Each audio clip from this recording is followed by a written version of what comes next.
What I'm talking about is going to hit home for a lot of people. As children, we are told to shut up when we throw tantrums, when you cry, when you ask for your parents' attention, when you want something and you can't really express it. What do? You scream, you yell at your parents. As little kids, that is. There comes a time when a child grows to that age and they start to learn from their peers. They start to become a young adult and they need to effectively communicate their needs to their peers. Because how else are you going to get people to listen to you and understand you and really give you what you need, right? You need to be an effective communicator. But what if you don't get that chance to develop the skill as a child?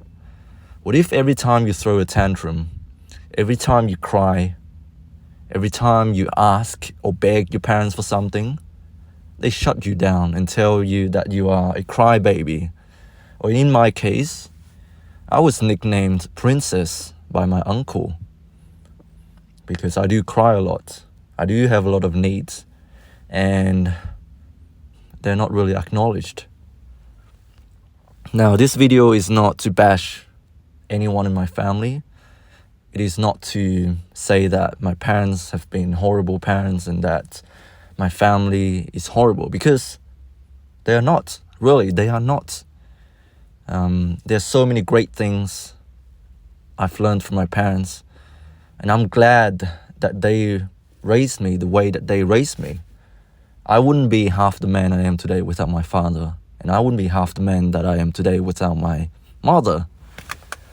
I'm just highlighting what neglect as a child can do to you as an adult.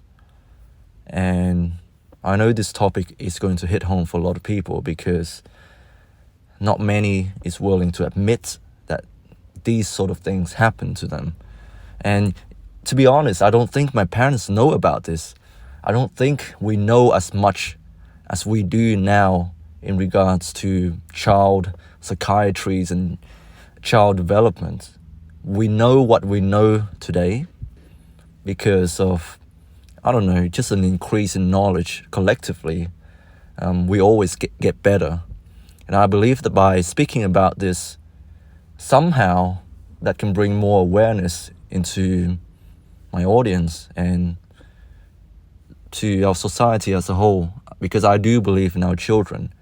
They are the future of mankind. They will inherit the earth once you and I are gone.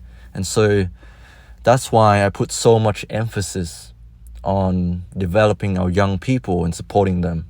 I truly believe in this mission. And it is my strong conviction that our children should be treated right.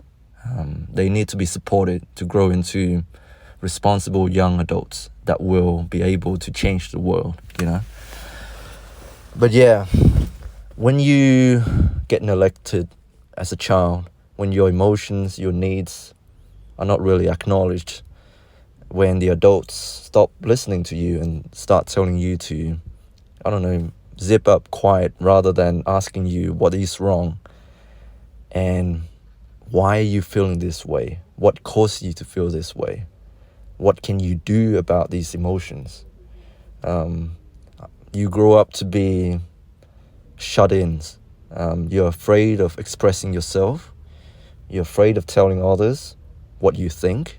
You're afraid that others will judge you, will tell you to be the same as what your parents have told you, to basically zip up, never show your emotions, never tell people what's bothering you, never raise your point of view, never share your perspectives, because as your parents have demonstrated to you, as the adults in your life have demonstrated to you, what you think about doesn't matter. Your opinion doesn't really matter. Your emotions, how you feel about certain things, they don't mean jack shit. And so I do believe that because of this treatment, my sister and I are now sort of reluctant to be open about our emotions. Sure, I might talk a lot in these videos, but in real life, it is still hard for me to express my emotions and to tell others how I truly feel. Like I said in my past videos, in order to get along with people, you need to not say certain things. And I do believe that is true to some extent. But if you cannot be yourself, if you hide yourself from others, not really trying your best not to be political, trying your best not to share your interest with others, you're gonna have a hard time living, man. How can you live being inauthentic? I cannot. If there's one thing I cannot live without, it's my authenticity. I need to be myself. There's this strong desire to be myself, and I'm sure a lot of you are the same, and you don't want to admit it. At the core of every human being is a unique soul. We all want to tell others how we think, how we feel. But because of this fear of being shut down, we never get to do it. And I noticed this a lot within me and my sister. My sister especially. We don't really express our affection for each other's. We don't really tell each other's, I love you. We don't even tell our parents we love them. Maybe it's part of our culture as well. We don't really explicitly say that we love each other's, like in other Western countries. Vietnamese people are very, I don't know, their love language is different. Our love language is acts of service. We do things for each others. We don't really say, I love you. It's hard for us to say it. It's embarrassing.